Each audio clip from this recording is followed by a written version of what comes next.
I see you. Happy Tuesday. It's Tanzu Tuesdays with your host, Robert Burley. All right. Thank you for that introduction, voice in our heads. Hi everybody. Hi. I was wondering what was happening there. I told you I'm going to have to push the intro button, but you're not going to hear it. So it's just going to be a thing. Well, I saw you like moving around in the Right. Twitch stream, and I'm like, what's happening? What's happening? I was trying to figure out, are we supposed to pantomime today? Is that how this works? We're going to be like... I was kind of like going with I was doing the intro in my head, you know, live from Tanzu Studios. I'm your host, Robert Burnley. Is it Tuesday? My wife and I actually had a conversation about yesterday trying to determine if it was in fact Monday. So, you know. It's the fourth day of school, everybody. It's also Wednesday. It's also Wednesday? Oh, great. That's how that bad clears Tuesday things up is. nicely. It's also Wednesday, yes. Oh, well, welcome everyone. Thank you again. I'm working the ones and twos over here, so if there's any hiccups, any mess ups, I apologize in advance. But hopefully, Paul, my teacher, has taught me well enough. And if not, we can just blame him because he's the teacher. 100%. And that's the whole point. Yeah. I take full responsibility for your ineptitude. This is the kind of stuff I need a scapegoat, and you're my goat. It's a lot of support. A lot of support on this team. So we're very happy to have you all here. We're also very happy to have our good friend Nate Schutta back. Hello, friends. He was you were on our second or third episode, something like that. Pretty early. It was early. I think I was number 2, but I can't remember. Yeah. Okay. I'm a solid number 2, I think. Is the way I view around here. So. Right. We don't want to lose number 2. No one can beat Josh. Josh had to be number 1. Josh had to be number 1. I think those are kind of the rules. It is the rule around here. Oh, you were okay. number 4. 4? Really? Oh, it was Josh, Heckler, Jakob, you. Yep. All right, fine. That's fine. It's fine. But that's all right. You're our You're first before me. repeat offender. And before Paul. You're our first number 2-timer. Anyway. Well, I guess I'll just keep coming back until I have such a lead that nobody can possibly give me. Like Nate's been on 6 times, you know. Yeah, it's like Tom Hanks on Saturday Night Live, where he just is like hosted like 10 times. Forever, many times, multiple times, double digits. It just means you have a long career. That's right. That's right. It's what we're all striving for. So anyway, thank you so much for joining us, Nate. We're very happy. Yeah, we had a late cancellation, and so it was nice that you to jump in and save the day. Happy to help. Just hoping to help the ball club. Right. Well, we'll be the judges on whether or not he saved the day at the end. Yeah, that's fair. Let's wait till we're done. Here. That's true. I'm here. I'm on time. Right. That's a part of it. Right. But it's not the whole thing. Anyway, Paul, how are you? Good to see you. Your hair is looking exquisite. Hi. Yeah. I've hit that point where I'm not so embarrassed about how unruly it is. Like it's almost long enough that it's starting to be okay again. So I've ditched the hat for the stream. I also have a new background. I see that. I love that.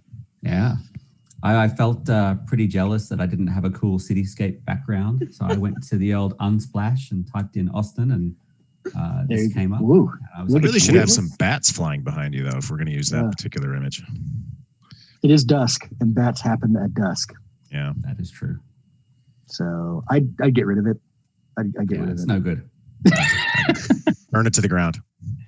Yeah, that's the part I could never get to with growing my hair out was that in between. The space between is Dave Matthews. I think that's what that song from Dave Matthews is about. I think it was growing out your hair. Is the space between growing out your hair. But anyway, so good for you. Good on ya, mate. Well, it's not like I had a choice. It's true. Well, you could have your wife. You could have cut your own hair. Yeah, or you could have Flobied it. You could have Floby. Oh, that's a good idea. I mean, come on. I would. Can you do there's that with one a thing Dyson? In this world I would not put past rip your hair out. No, the Dyson will just take you right down to the roots. There's no getting around that. That animal attachment, that's it. It's gone. And Tiff, how are you? Pretty good.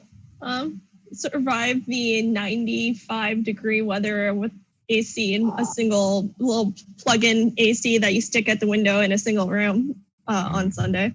That was pretty bad. And this is Seattle. Right. Seattle's like, we're not built for this. This is not what we do. Meanwhile, Yeah. Paul goes, it was only 95? Yeah. Well, He has I AC in wasn't- the entire house. I wasn't going to say that, but Again, you have Yeah. AC in the entire house. you could have gone and spent the day at McDonald's. That's true. That's true. Yes, then I would movie end theater? up getting Oh. COVID. Are those open? Mask on That's right. Do you want to be Still hot? mask. or not. That's Right. really I'll take hot versus sick. It's probably fine. Okay. Fair. It's probably smart. Fair. Well, let's get to our announcements. I think that's Oh, what I love announcements. now that we're back in school. At least my kids are in school, and my wife is a teacher, so she's about to be back in school. So I'm going to be using a lot of teaching and school references. My medicine came today. Oh wait, sorry, CVS Caremark. I can close that. Tomorrow, everyone, data processing with Spring. Michael Manella is going to be doing a 2-day Spring Tour event, which is exciting. And you can go register at springonetour.io. Data processing with Spring. So tomorrow for 2 hours, you'll be talking about it, sharing, doing coding, and talking about all the different processings of data with Spring. And then on tomorrow's Wednesday or Thursday, because we are confused about today. It's Tuesday, Wednesday, but tomorrow, Wednesday, 9 a.m. Pacific Standard Time. And then on Thursday, there'll be an hour. Yes, daylight Still time. in daylight time, buddy. Sorry. Oh, right. PDT, sorry. Anyway, on Thursday, he will be joined by another friend, and they will be talking and kind of doing Q&As about the data processing of Spring. So it'll be great. It'll be two amazing days. We've got a great number already registered. We're looking for as many as we can because we just want to keep spreading the word. So again, go to springonetour.io, register there, and they'll submit. It's all free, and so they'll give you all the information you know for tomorrow morning's Zoom.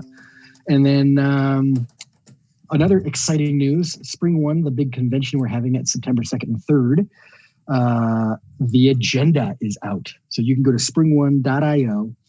It's a great page, and up there is a schedule, and now you can see all the amazing schedules that are created for you to learn everything you need to know from beginner-friendly Spring, intermediate, advanced, architecture, cloud-native platforms, agile leadership. There's a social track, which has a lot of fun. Just kind of you want to not listen to Spring stuff anymore. You just want to kind of veg out for a little bit, do some yoga.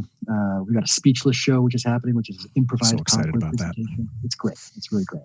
And I know, Nate, you're great, presenting. Bob. How much? It must be expensive. You would think it was expensive, You'd but think. it's actually free. Free. Free.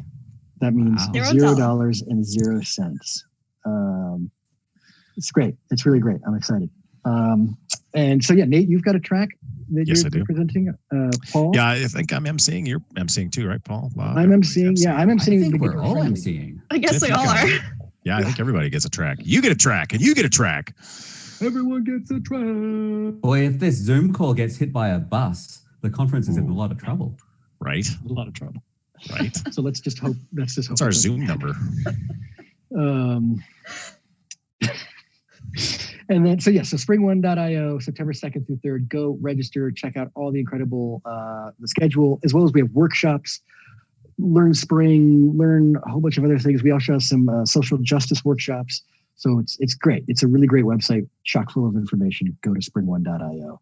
And then next is VMworld, which is happening September 29th through October 1st. Again, free, again, virtual, all online, always the same, always the same. And go to vmworld.com, register there. Paul will be speaking at that. I know that's a fact. And I think there's like 600 different things that you can go check out. So it's a lot in a great way. So it's vmworld.com. Check it out. And do we have anything else I'm missing? I feel like I'm missing something, but maybe I not. think that's it. KubeCon is going on right now, and I'm speaking on Thursday. Unfortunately, it's European time zone, so I think I'm getting up at like 7:30 in the morning to do that. Oh, which Could I'm be worse. really looking forward to. But that is a job. That's the things we do. Luckily, I get It's- triple time overtime, so Right. it's all Yeah, good. right. The overtime pay really helps for that. Yeah. Kicks in nicely. Also, I want to give a shout out to the Mother Dragons. Tasha Eisenberg is on the Zoom Hello, Mother O Dragons. You will be on our show September 1st. So in 2 weeks, we'll be doing our Spring 1 preview, which is exciting.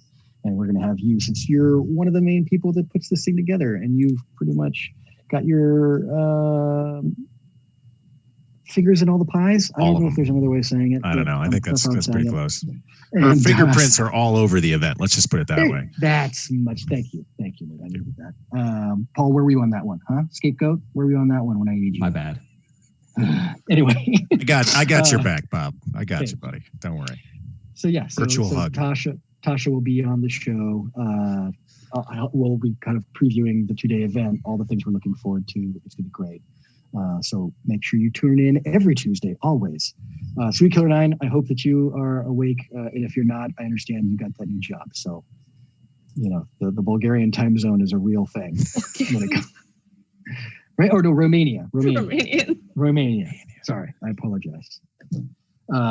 Anyway, the Romanian time zone is real. And so anyway, I think that's, I can hear one of my coworkers screaming in his room while my wife is taking one of her meetings and I'm on this. So checks out. Just going to go with it, I think. The system works, buddy. We're living our best lives, Bob. We're living the so great. Also, Bulgarian time and Romanian are the same. So. Okay. All right. Thank you for that follow-up. So with that, I'm going to pass that on to you, Nate, and I'm going to take care of my coworker. Go take care of that coworker, and I'm sure that Paul's got everything from here. So let me start sharing then. See what kind of trouble this gets me into. Hopefully it's sharing this screen. Oh, I see it, but it's very small. Well, yeah, full screen. We'll go full screen because that's the only way to roll. So you're a GDP, so you're a GDP. Thank you. As are you, my good friend. All right, so my name is Nate Schutta. I'm part of our advocacy team here at the VMware. Best way to describe me is architect as a service. I used to go places. I assume sometime in the future I'll get to leave my house. I first time somebody called me that, I thought that's kind of cool. Everything's kind of as a service these days. I tap a couple buttons on my phone and some food shows up. That's kind of cool. And, although I will admit I did sound the acronym out in my head and realized it may not have actually been intended as a compliment. So I think I'm legally obligated to mention both of these reports. This one's a little older. This one came out last year, I think, something like that. And if you're really lucky, you can find dead tree versions of this floating around. But I had one that I believe finished production yesterday afternoon, and I did check today, and we do have a site up for it. So if you're interested in my sort of thinking around responsible microservices, this is actually based on work that Matt Stein and I did with a client. And so it's the principles that we use throughout our organization to kind of decide when we're working with clients, should this be a microservice or not. So this takes the material that we put out on the blog a year or so ago and kind of puts it into a nice condensed version with some Spring mixed in there, as well as just some other thoughts, observations, etc. So nice and easy to get your hands on that. And I assume someday in the future, there'll be dead tree versions of this as well. But let's talk about the cloud, shall we? So there's a lot of options when it comes to the cloud. And I spend a fair amount of my time talking to people about the cloud. Imagine that. And for some folks, the cloud is all about microservices. Others, it's modular monoliths. And of course, a lot of people think the cloud is all about containers. And some people are now, well, hang on, I heard about the serverless thing. So that seems like the way to go. And, we can, again, throw pretty much any word in front of as a service, and it's probably a thing. And now some people are even thinking, well, I need to have multiple cloud providers. I'm not just going to push all my chips in with one. That's actually a real thing that some people are doing these days. But it puts us in the situation of trying to make sense of all of this. There's a lot of moving parts. There's a lot of tools. Before I joined Pivotal and VMware, I worked at a large enterprise financial services company. As we were bringing in the cloud, I was one of the cloud architects. And, one of our senior architects came to me and said, Nate, you're bringing in all these tools, which is good. We need all this stuff, but we need guidance on it. And, there's real engineering issues that come along with this. Now, I wish there were magic sparkle ponies. I think that'd be kind of cool. But one of the challenges that we run into, and this is true of any technology change, not just the cloud, we aren't just changing technology. It's to a certain degree, this is the easy part. It's the part that most of us are equipped to deal with. I have a computer science undergraduate degree, and so I'm used to, the sort of algorithms and programming languages, and, the technology side is fairly straightforward. But then you think about what I argue is the more important aspect of this, which is cultural change. When you bring in all these tools, when you're changing how things work, it isn't just a technology shift. We have to actually change our culture. And I know for a lot of technologists, you look at this and your thought is, well, culture, why do I care about that? I got into computers so I wouldn't have to deal with messy people stuff. The reality is we ignore culture at our own peril. And everybody should be aware of this, but every company has a culture. And it's one of those things that gets formed very early on in a company's existence.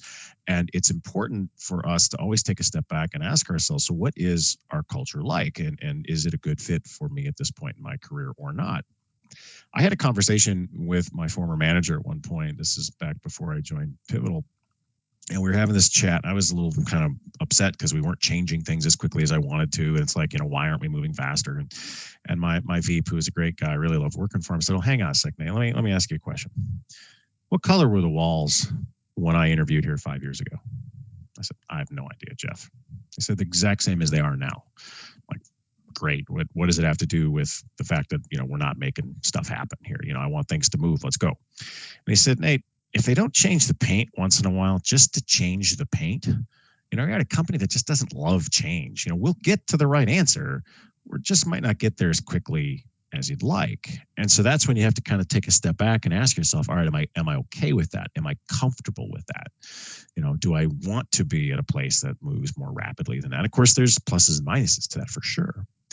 Now, what's very clear is culture is one of those things that is formed early on in a company's existence. It becomes self-perpetuating because you hire, attract, retain based on that culture. Certainly, all of us have been in an interview, interviewed someone, and the term culture fit comes up. And frankly, I think this is a good thing to look for. I get a little annoyed at the way we tend to hire in this industry by looking for a checklist of skills. How many years of this do you have, instead of worrying about, all right, can you learn new things? And, do you think you'll fit in here with the way we do business? Because if you're looking for that super fast-paced, do everything kind of culture, well, a 150-year-old insurance company is not going to feel great.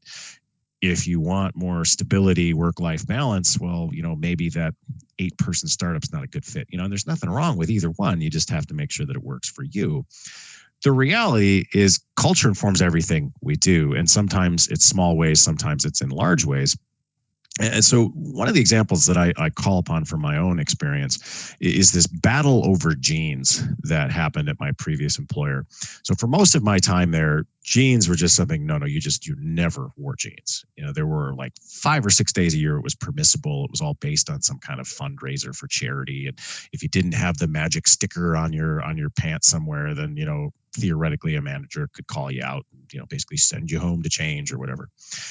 So that was just verboten. In fact, I heard at one point that the head of HR basically had said, I went to college and got an MBA, so I would never have to wear jeans again in my life. So he hated jeans. That was very clear.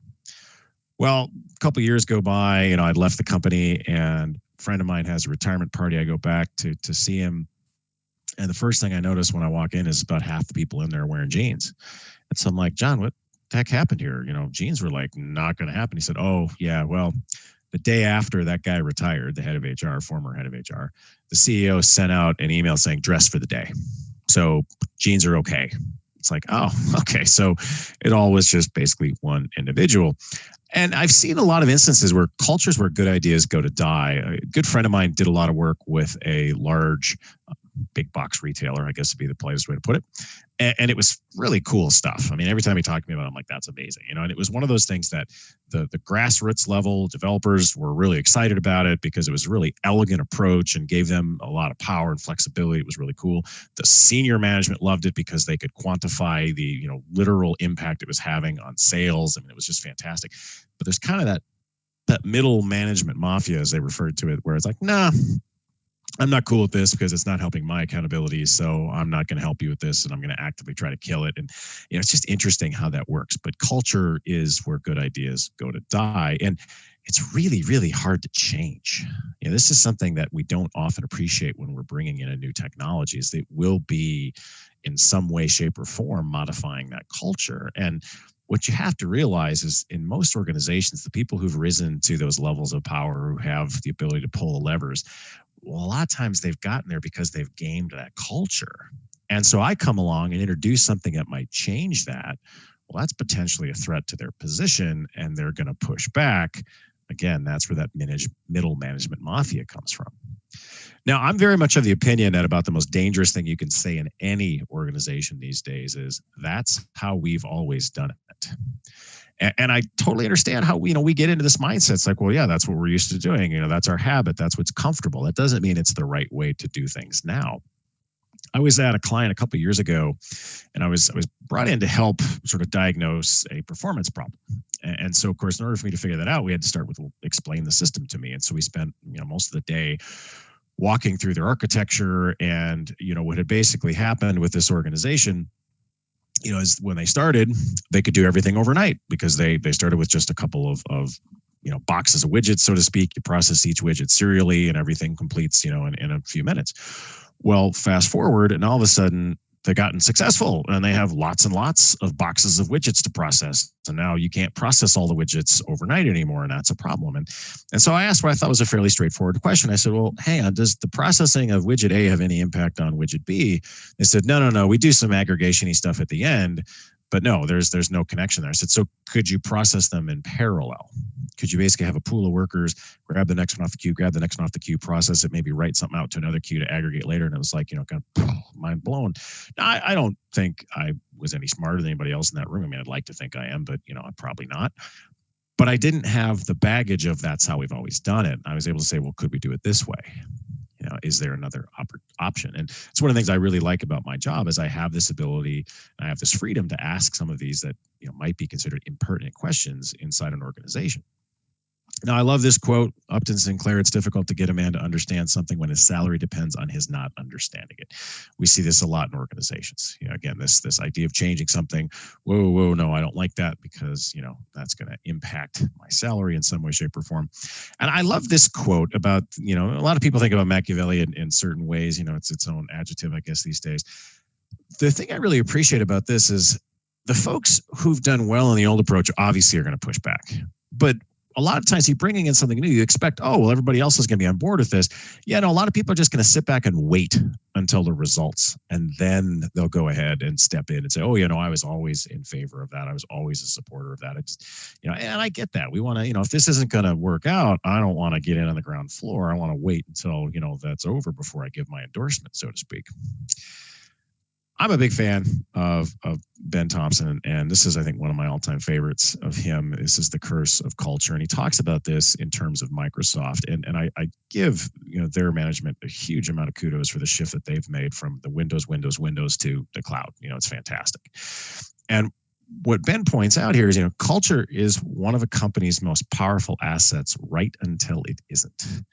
And it's an important thing for us to understand that as powerful as this can be, it also can hinder us. And so we have to be very aware of our culture. And it's hard to change, and it's one of those things, when I've thought about my own experience where I've seen successful sort of change, it boils down to this Hemingway quote, how did you go bankrupt? Well, two ways, gradually and then suddenly. And this is typically what I've seen is there's a sort of gradual, and then a dam breaks and it all just sort of gets washed away.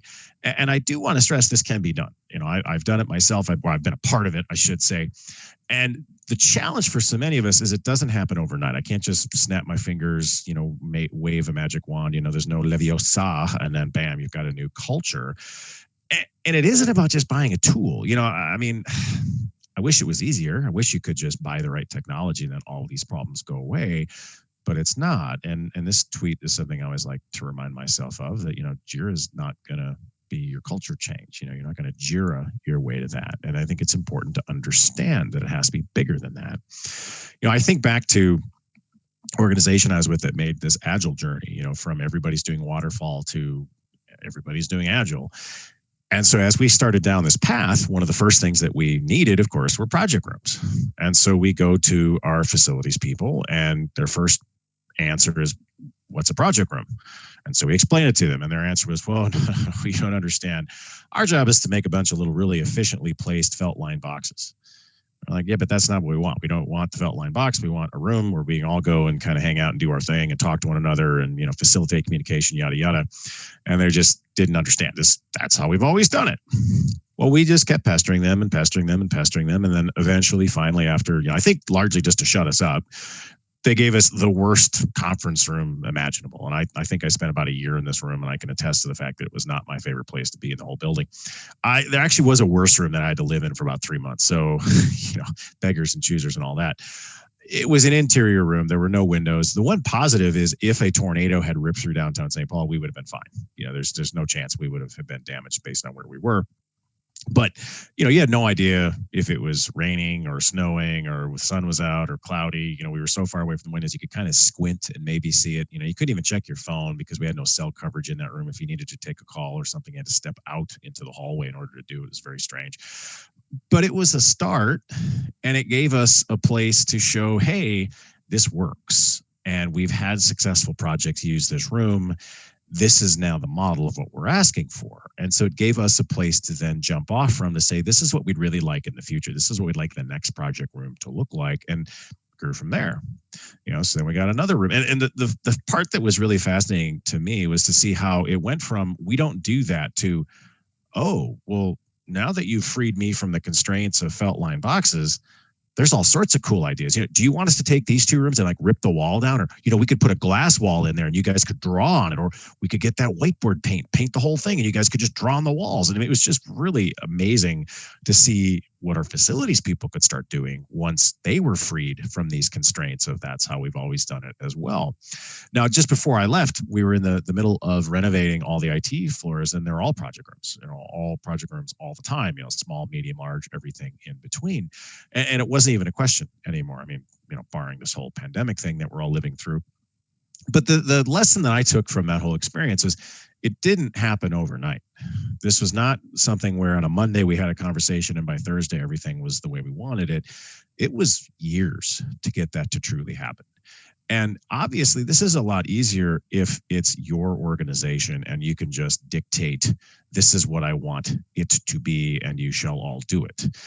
There's this famous Bezos mandate that was written by an individual who had worked at both Amazon and Google. And he wrote it to say, hey, here's what Amazon does better than Google. Here's what Google does better than Amazon. And proving that even very smart technical people can't understand social networks. He inadvertently set his privacy settings to everybody can see this. And so we got the benefit of being able to read through this. And so he talked about this Bezos mandate that at some point he made at Amazon and said, okay, all data is going to be exposed through a public API, period, full stop. These APIs are going to be the communication method between teams. There's going to be no other options, no direct reads, no links, no backdoors, none of that. And oh, by the way, all these services must be designed to be public. That doesn't mean they all will be public, but we want to be able to offer them to the public if we wish. There are no exceptions to this mandate. And of course, classic Bezos style, oh, you don't want to do this? That's great, you're fired. Now, as you can suspect, developers reacted to this incentive and things began to change. And that, frankly, is a lot of what we now see in AWS today. Now, you probably don't have the ability to just say, this is what we're going to do, everybody's going to do it, or else. Sorry. There are other approaches, and it just takes patience and persistence. Now, I'm sure many of you have seen reference to Adrian's piece about Netflix and how people were complaining, hey, we don't have your superstar engineers. And, the line that usually comes out of that is, hey, we hired them from you and got out of their way. And I think that's a great line. I think there's a lot to be said for that. But there's another line in this piece that I actually think is probably more important, which is this one. You don't add innovation to a culture. You get out of its way. And I've seen this time and time and time again. And it's hard, because people are generally a little afraid of change bad. And so you have to sort of foster that and help it grow, frankly. Now, I saw this piece on the ThoughtWorks blog, and I thought this was very fascinating, driving change through design. And so there's definitely ways of making this happen. But I've also noticed a lot of companies, in order to simplify the process, they'll just start a brand new culture. And it might be as simple as we have a lab or we have a special floor. I've seen some companies go to the extent of we have a brand new building that's just people that are in the new culture. It might have its own name. It might even have its own separate reporting hierarchy.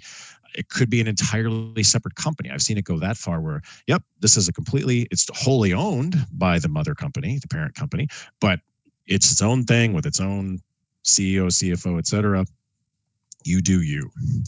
And that allows that sort of growth to happen. You don't have the typical constraints. You don't have that's how we've always done it approach. It allows you to start fresh. You bring over the people who are actually interested in doing this, as opposed to some people like, well, I don't like to change. Great, no problem. You can just stay with the way things have always been done. But the like-minded folks are going to go ahead and try this new thing. Now, it's also clear that our org structure is hindering us a bit here, and that's where we get into the whole notion of Conway's law. And I think everybody's pretty familiar with this at this point. And obviously, this predates microservices, which is where we tend to throw it into context. But basically, we design systems that mirror our org chart is really what it boils down to. And if we're trying to create these more distributed systems today, you notice pretty quickly, well, how do I create a series of small isolated services if my organization isn't itself a set of small isolated teams? And that's why some people do the inverse Conway's law or the inverse Conway maneuver, which basically says, hey, evolve your team toward the architectural end state that you want.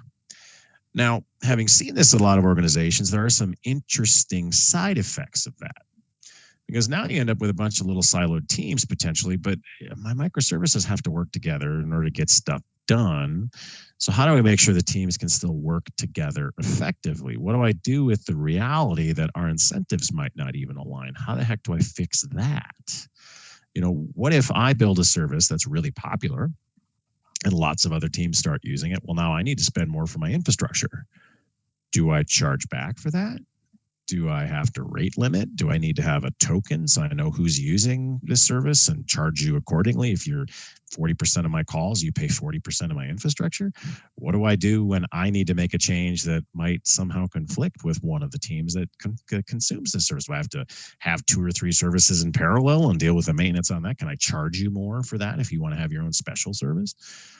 How do I deal with infrastructure for all of this? And that gets into this whole issue of staffing our operations team. Now, in a perfect world, your customers want to spend almost all of their money on applications, features, functionality, not so much on ops. And so we don't want to see this app to op ratio be 1-to-1. Now, in fairness, the VP of Ops probably has some different thoughts on that. They certainly would like a larger budget, larger headcount, et cetera. But this is where we get into this whole mindset of you build it, you own it. That comes along with the ride. This potentially impacts your culture right here. If you've got a culture where I just throw it over the wall and the ops person deals with it, they're the ones that get paged in the middle of the night, not me. Well, this could be an issue. Are you ready for pager duty? How does people feel about that? Do we have a sustainable rotation in place? I had a friend of mine once who was on call basically for 3 straight years. It was a contributing factor to the reason why he no longer works at that organization, because he got burned out by being on call for 3 straight years. Who could have predicted that? We're in this environment now where I can't just blame it on ops. I can't just throw it over the wall and say it's your problem. But what I want to emphasize here is this: changing the technology part of this is comparatively easy or relatively easy. I mean, it's not easy. It's not trivial. I mean, I don't ever want to say that. Having been involved in a lot of these technology changes, I'm well aware of how much effort and energy goes into it. But that culture part matters an awful lot. And I think it's very, very crucial to our success, especially when we talk about this evolving to cloud native piece. Now, I'm obviously a big fan of what the cloud gives us. We've got these very interesting capabilities at our disposal. I can scale up, I can scale down, I can do this all on demand as opposed to having to swag my way to how much capacity I might need at some point in the future. I do technically have limitless compute with a big asterisk at the end of it, which is additional fees may apply. A friend of mine told me about a client where the data scientists got very excited about what the cloud could do, and they spun something up and ran it overnight. And the next day, they got a call from their cloud provider basically saying, are you ever planning on doing that again? Because if you are, we're going to need to get some more capacity in place. You used up all of our compute. And I think the next call was from the management saying, we just got the bill. What did you do? Now, the fees in this environment can be a little opaque, and I got several tweets that I just love about this. This is one of my all-time favorites. I've been paying Amazon 80 cents a month. I spent an hour digging through the console. I thought I deleted everything. now I got to bill for 23 cents. There's a lot of truth to that. There are individuals who are forensic accountants that will actually go through your cloud bill and save you money by figuring out what to turn on, what to turn off. So I love this one too. I looked at the simple cost calculator, where's the complex one, and how many dedicated EC2 instances do I need to actually run it? And so of course I was piqued here and I thought, well, let me go take a peek at this. Well, here it is. There's a lot. Now, in fairness, it's because there's a lot of cool stuff. There's a lot of neat things we can turn on, and it's super easy to turn stuff on. We might end up paying an awful lot of money if we do so. I love this one too. Hey, we slashed our cost by 60% just by turning off things we weren't using. We're all guilty of this. Every one of us has some subscription to something, and you just see like this $5 charge. And every so often my wife will ask me, "Hey, what's this $5 Stripe thing? What's this?" And I'm like, "Oh, I think that's my cycling sock subscription thing." And she's like, "Oh my God, you really need more socks?" I'm like, "Well, of course." All sorts of fun we can have there. Now, it's important to understand that the cloud native isn't just an architectural pattern, right? It's this interesting combination of practices, techniques, technologies. There's going to be some flavor of agile development and some continuous delivery with a healthy dose of automation. Probably going to have some containers in there and some microservices and a few functions. But again, it's that change to our culture that I think gets lost a lot of times as we start to do these kinds of transitions. You're going to have to get into this DevOps game in some way, shape, or form. And we can have a big debate about what that means. And is that SRE? And what is SRE, et cetera? I know Paul would love to debate me on that one. But infrastructure has changed dramatically in my career. I've seen this massive, massive shift. When I first started, we literally ordered the parts and hand assembled them. These things were bespoke, artisanal, and I love that in my coffee. That's probably one of the things I miss the most about being on the road is, my team, our superpower, I'm convinced, is we can find the best coffee in town, and we can also probably find the best restaurant in town. I still miss, Paul and I trying to hunt for great coffee. And I love that. But I don't like that in my infrastructure. And we didn't know any better back in the day. We didn't have a choice. This is what we had to do. And so we, quite frankly, treated these servers like pets. These are my pets. This is Han and Chewie. There's a decent chance. Well, Han's actually already been in this room 3 or 4 times trying to figure out what I was doing. They seem attracted to any time I'm on a call. They have like Zoom DAR or something, and they're like, "Oh, what's going on? Can I be involved?" I was doing a webinar for my friends in India, and Chewie decided that he wanted to pair with me on it. So he spent about 20 minutes kind of right over my shoulders, very intrigued by what I was discussing, apparently. But, these things are members of the family. Han and Chewie are not really pets. They're companions. And if Han or Chewie were to develop so much as a sniffle, I know that I would spend a shocking amount of money trying to make them happy and healthy again.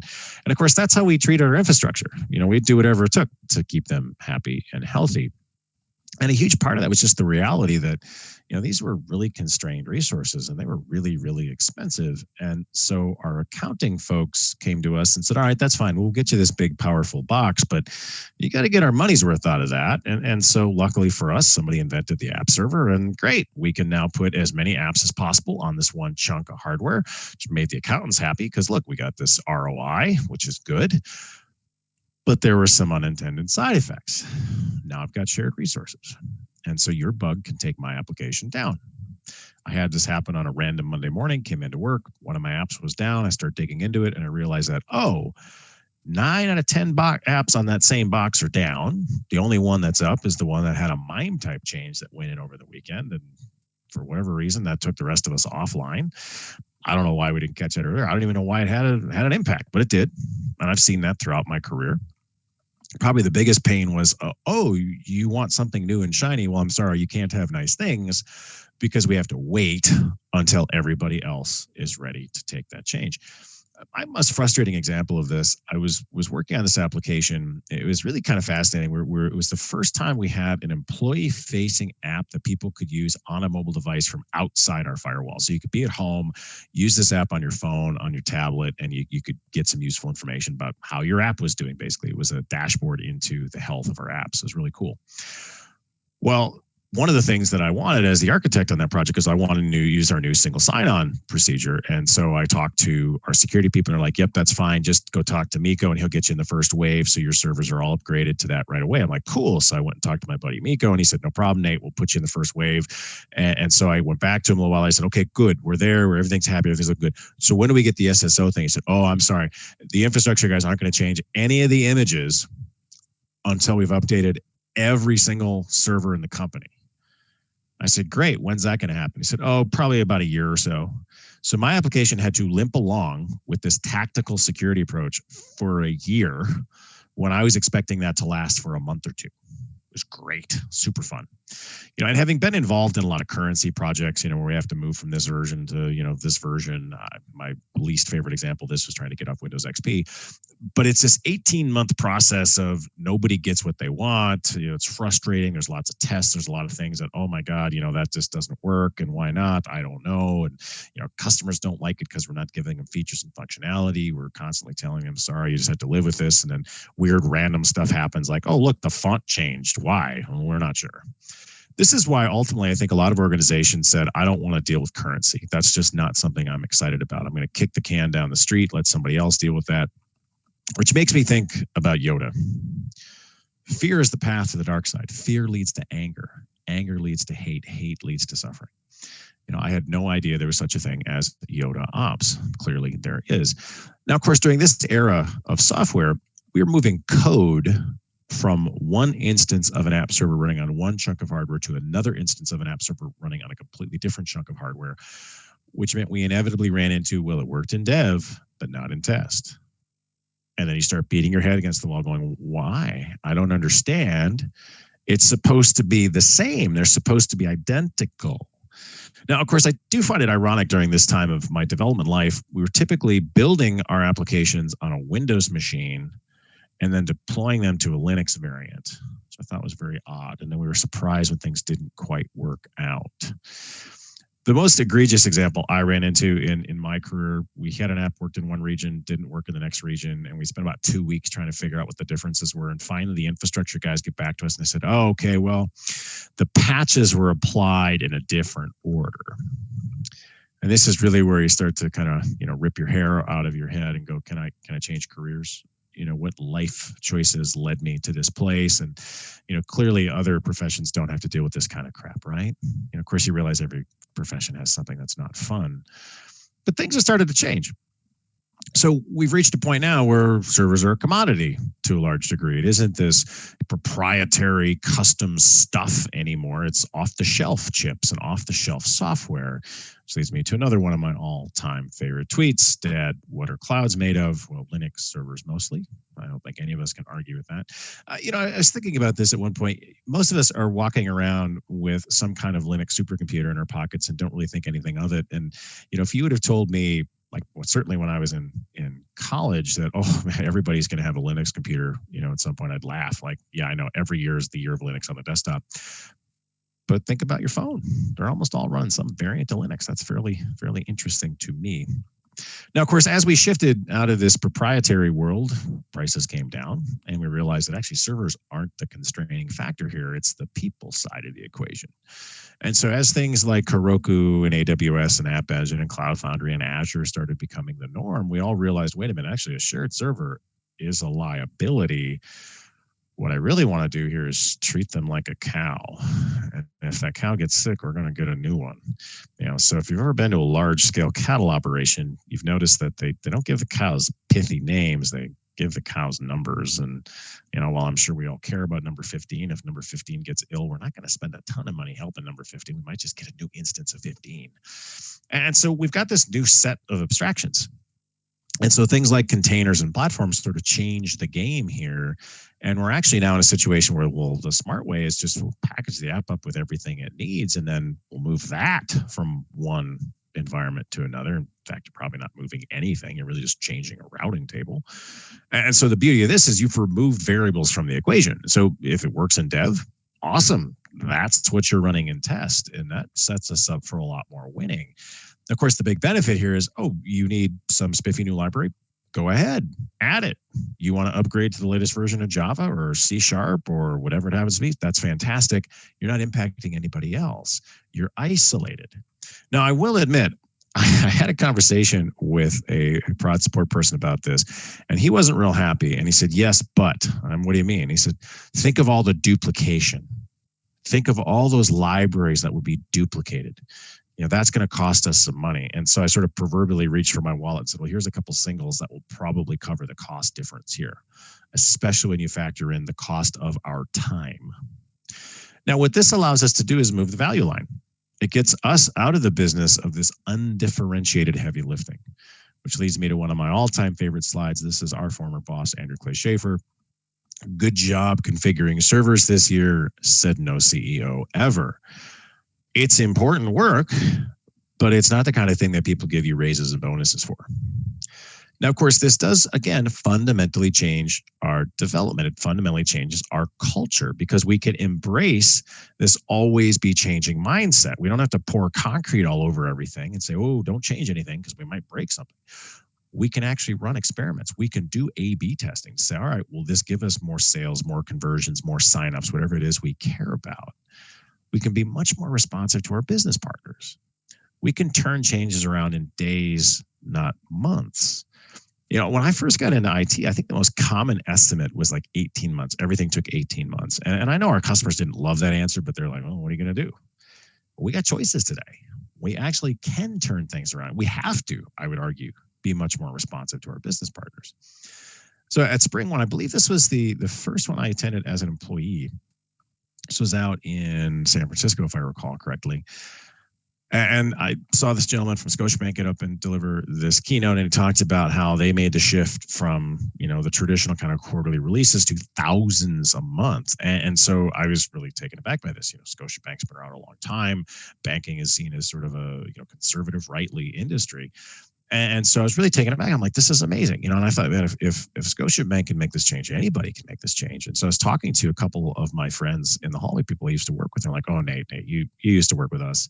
We can't do this. I said, of course you can. If a bank can do it, so can you. And in fact, again, I would argue we have to do it because today speed matters. This idea of telling our customers, oh, just wait for the next, review board meeting and we'll see about maybe working that in sometime in 2022. That just doesn't fly anymore because we're all being disrupted. I think that's probably bingo for buzzwords today, but it's impacting all of us. There isn't an industry around that's immune from this. I think a lot of grocery stores are kind of smug about Amazon until Amazon bought Whole Foods. And then they went, wait a minute, now I can Amazon Prime my Whole Foods order. I certainly know that a lot of insurance companies rightly view Google as a competitor because Google's really good at managing information. So are insurance companies. You can build pretty complicated models out of that. Now, I think this is a feature, not a bug, but we're all technology companies today. Whether we want to be or not is kind of irrelevant. Now, that leads me to my next major push, which is automation. In order for this to work, we need to have automation in place. Throughout my career, I've been a lot of places that had what would best be described as a bespoke build. Kathy right-clicks, deploys out of her IDE or something, and it's like, yeah, that works as long as all the voodoo's been done correctly and we did the proper sacrifices and everything works, but it just isn't repeatable. The moral of the story is people are really bad at doing the same thing twice. If you don't believe me, take up golf as a hobby. It's a conversation I had with my son repeatedly, that you just can't do it the same way all the time. Even the very best players in the world can't do it the same way every time. And you know what? That's fine for a hobby. That's fine for something you do for fun. At least ostensibly golf is fun. I don't know. Some people don't find it that way. My son seems to enjoy it and then seems to hate it, but often in the same round of golf. The challenge for us is we need consistency in our environments. I can't afford this when it comes to my mission critical applications. So we need CI and CD pipelines. Now, whenever I start talking about this, some people are like, whoa, no, we can't just have, people do a commit and it goes to production. It's like, that isn't what it means. All right. It certainly can. You certainly can do that, but nobody starts there. So it's important to understand our terminology. One of the things that I realized when I brought cloud into my previous company is there's a lot of fear, uncertainty, and doubt. And there's a lot of people who, they typically aren't going to ask you what that term means. They'll just kind of like play along. And so I think it's good for us sometimes to take a step back and actually define our terms. I think a glossary is a phenomenal artifact, by the way, for virtually any project. So CI, continuous integration. This has been around a long time. You know, a lot of us are old enough to remember when your CI box was an old machine that was under somebody's desk, and you just hoped somebody didn't pull the power plug out accidentally, or that it didn't reboot itself in the middle of the night. I was talking with some developers at a client site, and of course, they're all remote right now. And they're like, yeah, we really hope that the CI boxes don't have any issues, because we don't want to have to send somebody into the office to manually reboot them if we have a problem.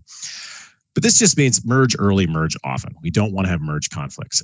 You know, every developer at some point has been subject to merge hell, where, oops, I took this branch for too long and now I can't in any way, shape, or form pound it back into shape. You know, I was around some projects that did multiple paths. They'd have like 3 paths on a given release, and then they would spend like 6 weeks trying to merge these branches back together. And I just thought, wow, that can't be the best way to do this.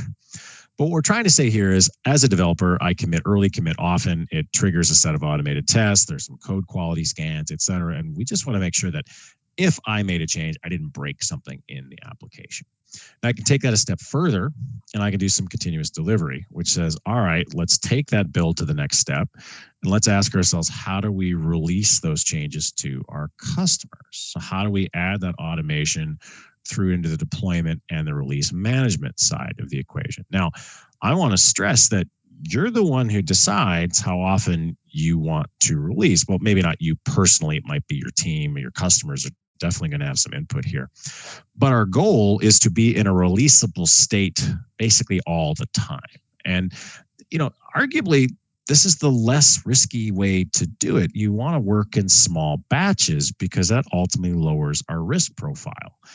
I've been involved in far too many of these quarterly releases that had hundreds, often thousands of changes, which meant release weekends were no fun for anybody. They always resulted in hours and hours in a windowless conference room, because thousands and thousands and thousands of changes are almost guaranteed to lead to a break, which then means as developers, as architects, we're sitting around going, anybody know which change caused the break? And the only legitimate answer we can give is, I have no idea. Now, if I only push 1 or 2 changes, which change broke the build? It's probably 1 or 2 of those changes. You know, I don't have nearly as much to dig through to find my root cause. Of course, the other side of this, if I only do something once or twice a year, there's just no way I'm going to get good at it. The only way I get good at something is doing it again and again and again and again and again. You know, see golf once more. You know, if you want to get good at golf, you're going to have to hit a lot of golf balls. Sorry, no shortcuts. That's true of everything, by the way. If I only do something once or twice, how can I possibly get good at it? You know, it's not possible. And so we want to be in this mindset of deploy early, deploy often. And by virtue of doing it again and again and again, I'm incented to buff off the rough edges, to remove the friction from the system, to fix those sort of nagging little issues that we have with our deploy scripts. And guess what? I'm going to get better at it. I'm also going to have an awful lot of trust and faith in that process. Now, that, of course, means I need good, strong, robust pipelines, and there's a ton of cool tools you can use to get you there. If you're not sure how to create a pipeline, you'll be shocked to know that our good friends on the Spring team have some opinions here. So Spring Cloud Pipelines is just an opinionated build, test, stage, prod, flow. It is not an effort to own your build. It gives you a place to start, and then you modify it to your heart's content. I'm very much of the opinion that automation is table stakes today. That if you want to be relevant, you cannot compete if you don't have automation in place. We just can't afford to wait around. We can't hope that somebody does the same thing twice. That script is going to do the same thing every single time. A script is never going to fat finger. A script is never going to skip a step because they're bored or because, oh, I think I did. I'm pretty sure I did that. I mean, every one of us has had that experience. How many times have you left the house? Well, do we leave the house anymore? I don't know. I guess it depends. You know, you go to your semi-weekly, whatever you go to the grocery store, you know, did I leave the stove on? Did I shut the garage door? You know, and always our little minds just love to work through those scenarios. And this is, again, where SRE becomes so important. And so I do strongly encourage you to spend some amount of time with the Site Reliability Engineering book. Now, what I love about this is you don't have to read it cover to cover. there's a lot of good information in here. It's a bunch of essays that are sort of loosely grouped together, and you're free to kind of take and pick as your heart's content. You can read one, put it down for a couple of weeks, read a couple more. You don't have to read it cover to cover. There's no narrative arc here. So let's see, what else do I want to talk about? Let me skip ahead a little bit here so that I know I've been rambling a bit. So let's see, let me jump into one of my all-time favorite topics. I live in this architecture space. And so one of the things that I realized very early on in my career as an architect is if I'm trying to bring this stuff in, I can't be everywhere at once. I can't be involved in every decision. And so the challenge for me is, how do I empower my teams to make good decisions when I'm not there? I don't want to be a single point of failure. I don't want everything to have to route through me. That's not good. We talked about our Zoom number earlier. Same kind of thing here. I don't want to be the one thing everything is dependent upon. It's not good for your mental health either. So we need distributed decision making. And so part of what we need to do here, again, this is part of that cultural shift, is establishing principles or guardrails or guideposts or North Stars to help people make good decisions. And so what we're trying to do ultimately is create the environment within which our projects can thrive. So the analogy, if you're trying to eat healthier, what a lot of people would suggest is, well, get the junk food out of your house. So then if your craving hits, you don't have a box of cookies sitting there that you can then devour. You've got some fruit, and eat the fruit if you're really hungry. Same kind of thing here. We want to create the environment within which our projects can thrive. Now, of course, as an architect, I take a step back and go, well, how do I know if people are actually doing what I told them to do? How do I know if they're following these principles? Well, that's where fitness functions come from. And I think at some point in your education, somebody taught you the second law of thermodynamics, otherwise known as the teenager's bedroom. My son is 13. I'm the proud owner of a teenager. I'm not sure how that happened exactly. Time flies, whether you're having fun or not, apparently. And so sometime earlier this year, I was putting something in his room or taking something out of his room, and I had a hard time figuring out where the floor was. And so I suggested to my wife, hey, maybe we should ask Everett to clean his room. And she looked at me and said, what hill do you want to die on today? And I realized it wasn't that one. Now, as much as I wish his room was a little more organized, the universe wants to be disordered. There's just no getting around it. So he's really succumbing just to this natural force. Now, as much as I wish software was somehow immune from this, it's not. So every one of us has started a new project and said something along the lines of, this time we're going to do it right. And then you get 3 months in, 6 months in, and you're like, oh my God, what happened? We crossed the streams. All of a sudden Gozer showed up in our code base. What the heck happened? So we go through this effort to establish an architecture. We don't think a lot about maintaining it. So knowing that I can't spend every minute of every day on every project, how do I make sure people are making good decisions? How do I know that some new refactoring, some new design choice, some new feature didn't break something important, didn't affect our performance metrics, or whatever it is we care about on a given project? Now, I can't predict the future. I mean, that's not entirely true. I do know things are going to change, which then leads us to this sort of collision of, well, I thought architecture was supposed to be those things that are hard to change later, those decisions we really wish we'd gotten right. But then you take a step back and you're like, well, I know things are going to change. So does that mean that architecture and Agile just are in complete conflict with one another? And some people absolutely harbor this view. And I get this question a lot. And it boils down to something along the lines of, well, we're an Agile team. We don't have architects here. And every time I hear this or some variant on this, I have to kind of bite my tongue to keep from like audibly guffawing, because of course you have people making architectural decisions. It doesn't matter what their title is. It doesn't matter what their role is. I hope for your sake they're making good ones. Don't worry, you'll know in a year or two. And this is where one of my students came to me and said, my app has 4 different frameworks in it now for the UI. And she said, we don't have any architects. That's why I'm here. I'm trying to learn how to be an architect. So what do we do about that? Well, maybe we change our assumptions. Maybe we listen to Martin. He's a pretty smart guy. Build for what's in front of us. Choose technology that can evolve, and then evolve one use case at a time. So what if we created architectures that were designed to change? And so that's where we get this quote from the Evolutionary Architecture book, which says, an evolutionary architecture supports guided incremental change across multiple dimensions. Now, some architectures are more evolvable than others. right? We've all familiarized ourselves at some point with the big ball of mud, the Death Star architecture, as Adrian likes to call it. I think this is why Death Stars kept blowing up, because they have this fatal flaw, right? Same kind of thing. They're just this big ball of mud. It's ironic to me that the most common software pattern is the big ball of mud, and it's the one we all hate. Not entirely sure why that happens, but maybe we deploy components and we turn things on via toggles. Maybe we change more incrementally. We perform hypothesis-driven development. But how do I know if some change didn't break some important quality attribute that we have defined? And how do I know if some solution that some developer comes up with doesn't violate some key part of our architecture? Well, that's where this idea of fitness functions comes from. Now, first time Neil Ford explained this to me, I was just jotting down note after note. I'm like, oh my God, this is like mind blown, right?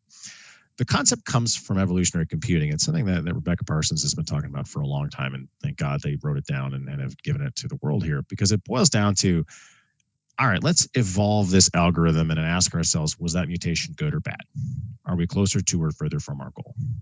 So as architects, we look at this in terms of let's protect those quality attributes and balance those trade-offs that we have. And so I think of it as a fantastic way to capture and preserve those key architectural characteristics that we care about. Now, step one, obviously, is identifying them. You might think of these as service level indicators if you want. And so a lot of this boils down to, well, what can you measure? Now, be careful here, because a lot of people fall into the trap of, oh, I can measure this, ergo it must be important. Not necessarily. Does anyone want to debate the validity of lines of code as a metric? Now, once we have metrics, we can start to set some goals. You might call these service level objectives, which are not the same thing as a service level agreement. The agreement is a key term here. If there is no consequence, you don't have an SLA, you have an SLO.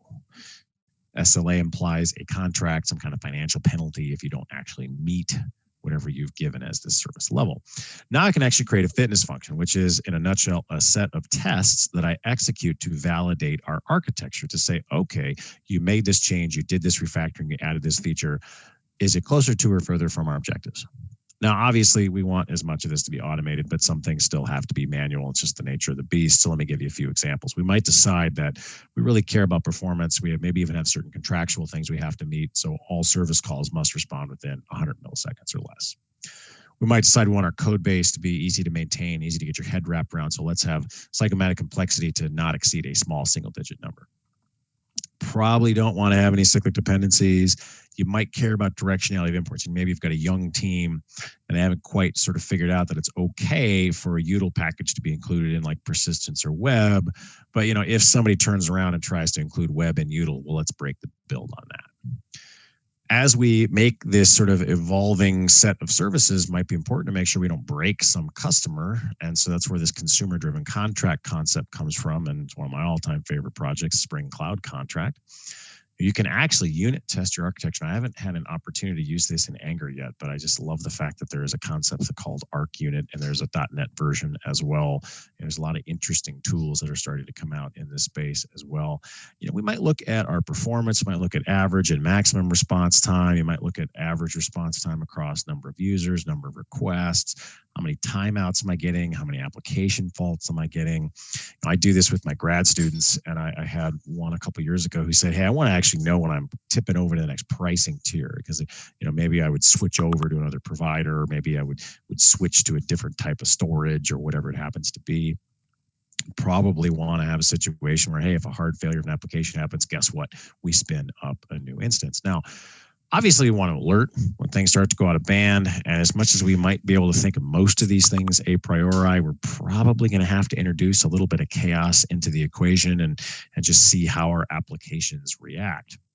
Now, part of what I find so powerful about fitness functions is they remind us of what's important in our architecture, and they inform our thinking about the trade-offs.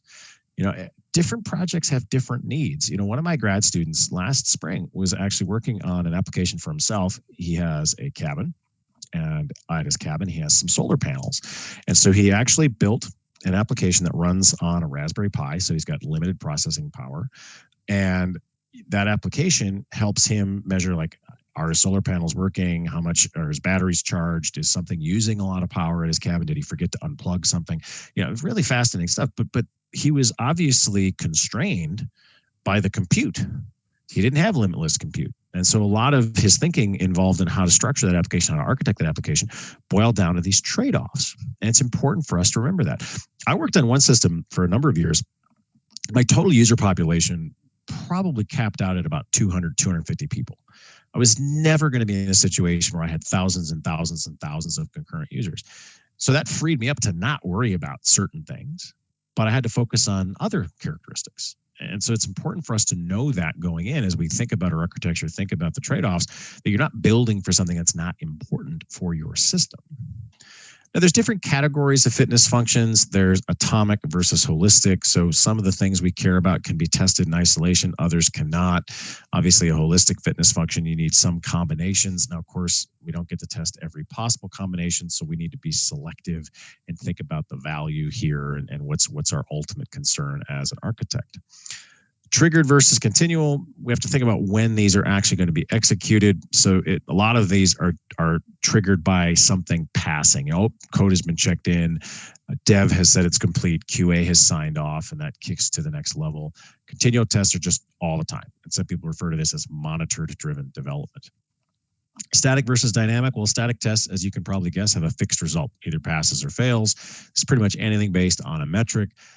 Other fitness functions, more of a shifting definition of success. So there's kind of a range of possible outcomes. Now, obviously, we're striving for automation. Automation is our friend, but not everything is amenable to automation. So some of the things that we are dealing with, well, they're going to live nicely in a deployment pipeline, and it's just going to magically happen as our code gets promoted region to region. Unfortunately, some things in our world just aren't going to go along nicely with an automated approach. Legal is becoming a bigger and bigger part of a lot of projects today, whether we like it or not. Pretty hard to automate the legal team, unfortunately. If you're working with existing heritage applications, they might not be as easy to automate with as you'd like. There's also temporal fitness functions, which basically exist as a reminder. So it can say, hey, in 2 months, check for an upgrade on this JavaScript library or on this DLL or whatever it happens to be. You could also have the opposite, which is, hey, if someone upgrades this, so if version greater than whatever, break the build, because I don't want people just randomly upgrading our UI or our underlying library, because we have to make sure that it's not going to cause a larger break. You know, certain things we want to have to do maybe a full regression test on. There might have to be some more manual testing, whatever. Now, obviously, we want to identify as many of these as early in the process as we can. And I'm very much of the opinion that the discussion around these trade-offs is one of the most valuable things we can do to understand the edge cases, where the dragons are in our applications, et cetera. Also helps us prioritize, you know, what's really key in this system. And it may actually change the way we actually architect the system. We may break things up in a certain way in order to lead to certain outcomes, to make certain things easier to deal with. Now, I can't know everything up front. Sorry. That's the nature of the beast. I can't predict the future, you know, other than knowing things are going to change. And so what you realize pretty quickly is some of these fitness functions are going to emerge as the system evolves, as we understand things more. We clearly want to know as much of this going in as we can, you know, without getting into sort of big upfront design, sort of analysis paralysis. We can also classify our fitness functions, and this can be very useful as well. So you're going to have a set that are key. This is actually critical. We have to get this right. There's a set that are relevant. You know, we'll think about it, but they're probably not going to fundamentally change the architecture. But it's also really important to think about the not relevant ones. These are the ones that are not going to impact our decisions. And I know it seems weird, like, why would I care about that? It can short circuit a lot of these conversations about, but it's like, we don't care about that. That doesn't matter for us. I only have 200 users, so I don't need to worry about that issue.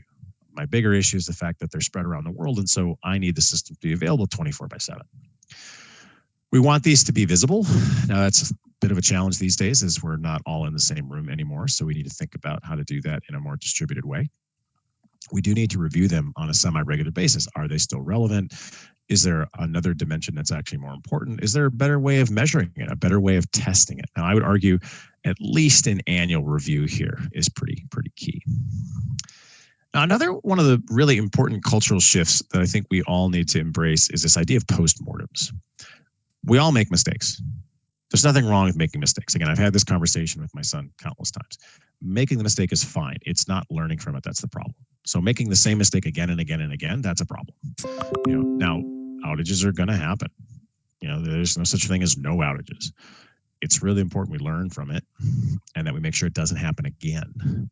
Now, the challenge here is making sure this doesn't turn into blame storming. And so this is where we have to really embrace that blameless postmortem approach. The goal here is I don't want that to happen again. Let's make sure that problem doesn't happen again. So take some time to document the incident. What happened? What was the root cause? And by the way, it's almost never one thing. It's a set of things that all had to happen in the right order at the right time. What can we do to prevent it? Now, it's important to be constructive here, not sarcastic. And you probably want to use a basic template. There's plenty of them on the internet. Pick one that you like and modify to your heart's content. A good title, maybe a self-incrementing ID is useful. Who wrote it? It's almost never just one person. What's the status? Is it still in process? Is it fixed? Or we moved on? How big is the impact? Is it small, large, medium, somewhere in between? The whole business, oh my God, we're shut down. Garmin just had an issue maybe a month or so ago where basically their whole world was shut down. I think they got hit by a ransomware attack, basically. What are the root causes? Again, this is almost always plural. It's never just one thing. How do we fix it? What are the action items that came out of this? What are the lessons learned? This is probably one of the most important parts right here is what do we learn from this? How do we apply that lesson to the future? What's the timeline? Because timing is another huge part of this. Well, this had to happen before this, but after that, and it all just had to line up perfectly, and oh, it did. Whatever you think will help. Again, there's plenty of examples on the internet. A lot of companies do a really good job of sharing this, which is awesome. Now, this can be a hard cultural thing as well. I don't want to talk about failure. I've been at organizations where it's like, nope, we just sweep it under the rug. Forget it ever happened. I very distinctly remember being on one project that didn't end well. And so my tech lead wrote up, hey, here's lessons learned.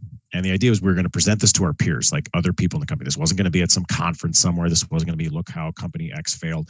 This was just, hey, everybody, here's some lessons we learned on this project. Well, he gave it to our manager. The manager watered the message down. She gave it to her boss, who watered the message down anymore. And by the time my tech lead actually gave the presentation, it was basically, well, everything went fine.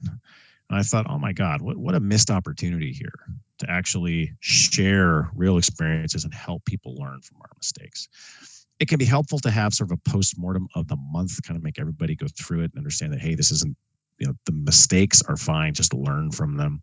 Maybe a postmortem book club. Some companies actually practice the wheel of misfortune, where they role play a disaster so that people can understand, hey, here's how we dealt with it in the past, as a way of sort of easing into it. Now, part of the challenge here is making sure people are recognized for their participation and that the senior management also encourages that behavior. And of course, you should perform retros on all this. The goal here is to improve all of this. And one of the quotes that I love to reach for in these situations actually comes out of a book that when I saw the cover, I'm like, oh, okay, how funny, that's snarky. It was The Subtle Art of Not Giving a Flip, except it wasn't flip. And there's a quote in here that as soon as I saw it, I sent it to my son. I said, we cannot learn anything without first not knowing something. Everyone on this call knows how to write code. You didn't know how to write code at some point in your life. You didn't know Java or JavaScript or C# or Rust or Go. You learned it. So it's the same for all of us.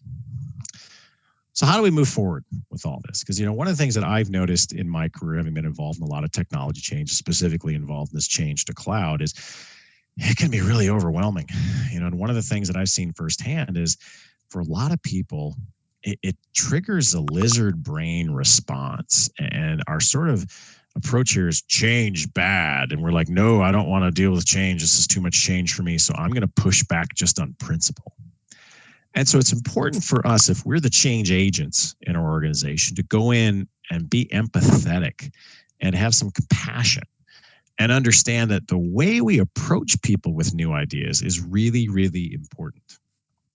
And when I was putting this deck together, I reflected upon this experience I had many years ago at company picnic. And I was talking to a friend of mine. And I said, hey, Al, how's it going? What you up to? And she said, oh, Nate, I'm on one of those Agile projects. And so my first thought was to just kind of roll my eyes and be like, okay, waterfaller. But then I took a step back and I realized, all right, how have we talked to Althea about this? Some Agilista basically went up to her and said, the way you've been developing software your entire career is wrong. This is the right way to do it. Althea delivered tons of code to production, very successful. You know, was involved in a lot of successful projects. You know, so for someone like me to say, oh, well, you know, you did it the wrong way, seemed to work pretty well for most of her career. And so we have to understand that technology adoption is a journey. And so when you encounter somebody that's just starting on this path, you have to remember they are where you used to be. My favorite example of this is Git. So the first time I ever heard of Git, a friend of mine's like, oh man, this is amazing. And I'm like, well, what is it? He says, oh, it's a bunch of shell scripts. I'm like, why would I want to use that? Subversion's pretty awesome. He said, well, trust me, you need to watch this video that was recorded at Google. And so I watched this video and I was pretty insulted because the presenter basically said, if you're using anything but my shell scripts, you're an idiot. I thought, well, I don't think I'm an idiot. I think Subversion's kind of cool. And so I kind of, you know, set it aside. Fast forward probably 6 months, a friend of mine actually gave a presentation on it, and I was sitting there and he was showing all these amazing features, and I'm like, wow, that's really powerful. And then maybe a year or so later, I saw another presentation showing some more powerful features, and I started playing with it. And I'm like, oh, this is amazing. This does things that I couldn't do with Subversion, and it frees me up to a whole bunch of things. And so now I'm a big fan of Git. Love it. You know, I think it's amazing. Like, you'll probably Git for my cold dead hands, at least until we replace it with something better, I guess. And so the thing I always have to remember when I meet somebody who's never used Git, which is rarer and rarer these days, I have to remember that they're where I used to be. And so I can help them on that path. And I might be able to get them to where I am faster because I know where the potholes are, I know where the cracks are, but they still have to walk that path. And so one of the most effective ways that I've discovered to help people with this is to sit down and have a conversation. So many times when we have these things happen in an organization, people are frustrated because no one's listening to me. So give them a chance to vent, give them a chance to complain, to talk about their fears, their concerns. And so I've had a lot of conversations with people. Okay, tell me what a day in your life is like today. Tell me what normal is. You know, of course, normal is really nothing for any of us, I guess. But, you know, what are the kind of things you're doing sort of day in, day out? And then I map that to this is what your future is going to look like. And so, yeah, your tools are going to change, but some of it's going to get better. Some of that stuff you don't enjoy doing, some of those tools that you're kind of crufty, guess what? Those go away. Now you have this better tool. And in almost all situations where I've taken the time to sit down and have this one-on-one, it's often a one-on-one conversation, people have gone from being some of my biggest sort of anti this bad, you know, throwing rocks at me, to my biggest proponents and people who went out and then evangelized on our behalf. So culture is going to change. It just takes time. And I'm not good at that, okay? I'm really bad at that. But you have to be patient and realize this is a journey. This is a path. You know, as my good friend Alan likes to say, it's a process, not a destination. So just be patient, give it time, use positive reinforcement. Yes, you're going to need some guardrails. You're going to need some paved roads. Here's a well-worn path. We know how it works. We know how to support it. If you want to go off on that minimum maintenance road, good luck to you. You build it, you own it, you build it, you run it. Now, yes, things are still going to fail. That's okay.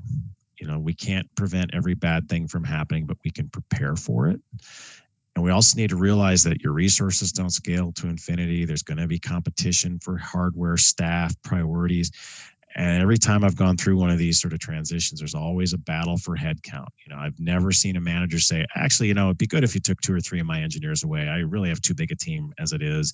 I've never seen a VP say, oh, you know what, my portfolio doesn't really matter. You know, you should give some of my budget to somebody else. You know, who could have possibly predicted this?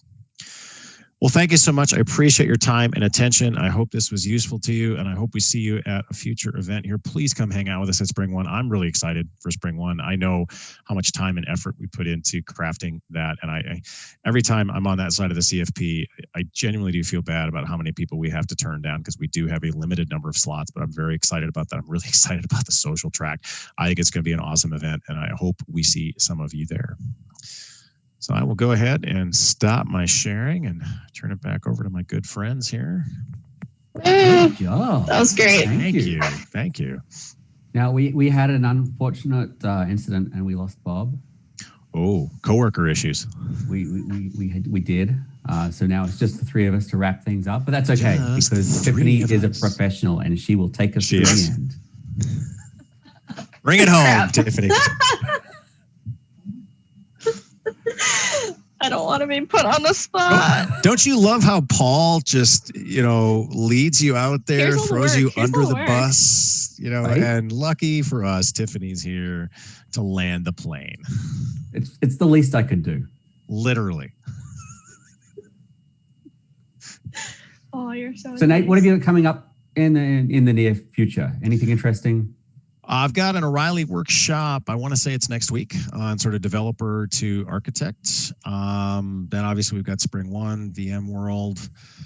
I guess I try not to think too far ahead of myself. Like I said, the responsible microservice report came out yesterday, I think was its official end of production run. So I'm glad to have that off my plate. Every time I start down one of those projects, I'm like, oh, this won't be that much work. In fact, I looked back at my first email where I said, oh, no, I've got most of the material, so I could probably have this all done by like the end of May.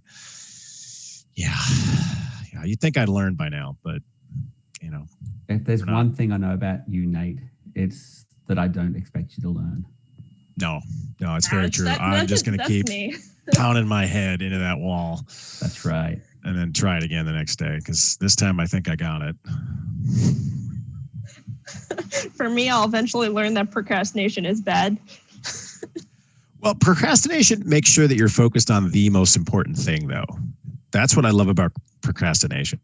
That's really its key thing in life, is making sure you are 100% focused on the most important characteristic, whatever that happens to be. Me, it's mostly thinking about chicken nuggets. 100%. I was just gonna say, McDonald's would have sucked if you could go in, but you couldn't eat the chicken nuggets. It's truth. Dang it, Paul. Well, on that amazing bombshell of a whatever it was, Chicken nuggets. Yeah, with that little nugget. There you go. Wisdom. Segue. If Bob was here, we would not have had an awkward, long, pregnant pause trying to come up with a joke. He would have just been, boom, got it. So we miss you, Bob. And that's it. So unless anyone else has anything exciting to say, we can go ahead and end the stream. Although we can't, because Bob has control. Uh-oh. This stream is going to go on forever, infinity. It will go on forever. Oh, Bob! Yay! He's back. Bob is back. We just realized, Bob, that you have the button to end the stream. I do have the button. Therefore, we had to keep talking forever. How long have we been stretching? How long have we been? This has been Tasha on the side going, stretch it out, stretch it out. Or don't. Also, for people who haven't watched this before, the videos end up on the VMware Tanzu YouTube under the Tanzu Tuesdays playlist. Or Tanzu.tv. Or that. Yeah, Love just it. go to each individual one. Yes, to include Nate's first talk, Josh's first talk, all the people we talked about before. All of the our talks. Hold on, let me just pick that up. Yeah, I dropped that name right there. Sorry, still a little name drop in there. Teach me your ways. Well, when like we Bob. get to be able to have a weekend retreat, we're all going to Hawaii as a team. Oh, and yes. We'll just do some work. We're going to workshop it. Workshop. Man, I haven't been there since I was 7. I would love to go back. Well, it's time. It's time to go back. Is it name dropping time? Is that what we're I trying haven't to been do? there since James Waters' wedding. Name drop again. Whoa, Sorry. look at this guy. Picking it off the Yeah, floor. Well, I when I was at Martin some- Fowler's house playing board games and drinking his scotch. Oh, sorry. Oh, you talked about Adrian Cockcroft in your talk? Oh, yeah. Well, he played with my daughter. So, Well, there you go. Anyway, enough of us. We are too much. We're in Thank you very much, Nate, and thank you for Paul and Tiffany's flexibility. I forgot that I said I was going to do a pitch on another Zoom call. This is ridiculous, the world that we live in. So anyway, I had to jump off quickly, but I'm back. All of the and I'm Zooms. glad to be back. Why are you so popular? Because he's Bob. It's not that I'm so popular. It's this that it's that classic. I don't know what, there's got to be a name for it, but like when there's nothing happening and then everything happens. Like you could be Right. sitting outside on your street and your street, there's nothing happening on your street. And all of a sudden people walk by, 3 cars go by Mhm. and another thing. And you're like, Mhm. what were you all doing sporadically the last 30 seconds? You could have, 100%.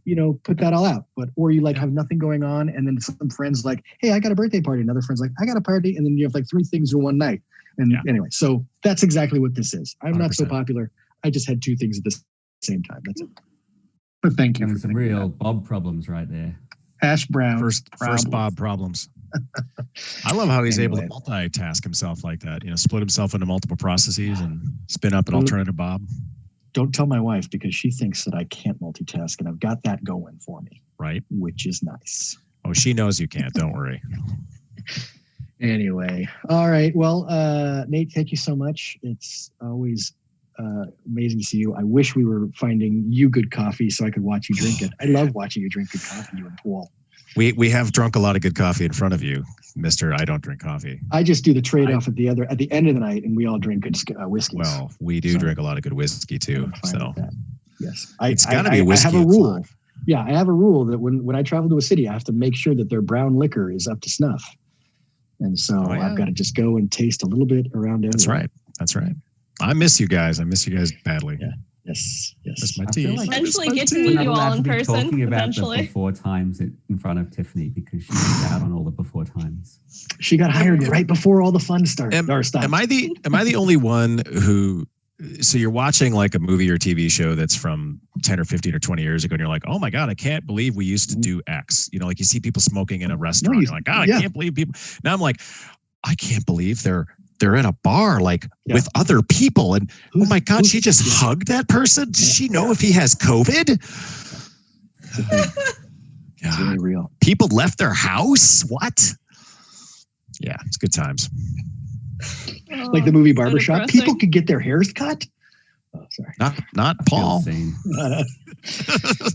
Let Kelly do it, man. Come on. What could possibly go wrong?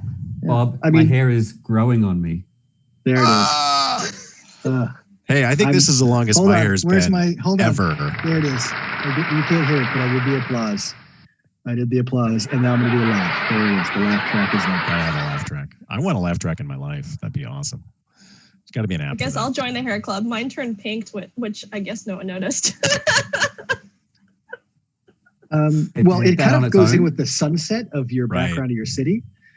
So it turned pink. I mean, I don't understand that. Did you like eat Neapolitan ice cream and all of a sudden your hair is now, strawberry Basically. and chocolate? Yeah. Okay. That's exactly it. And there's a little bit of vanilla in between where I'm Yeah. putting my sweats. Yeah, Nice. there you go. Checks out. All right. Well, is there anything else we need to share before I can officially end this Zoom? Spring I don't one. think so. Register. I think we're done. Enjoy your nuggets, everybody. That's right. Nuggets of wisdom and of chicken. Ooh, lots of sauces in this world. All right, my friends. Well, Tanzunians, we wish you good Oh my day, gosh. good and good tomorrow. Take care of yourselves.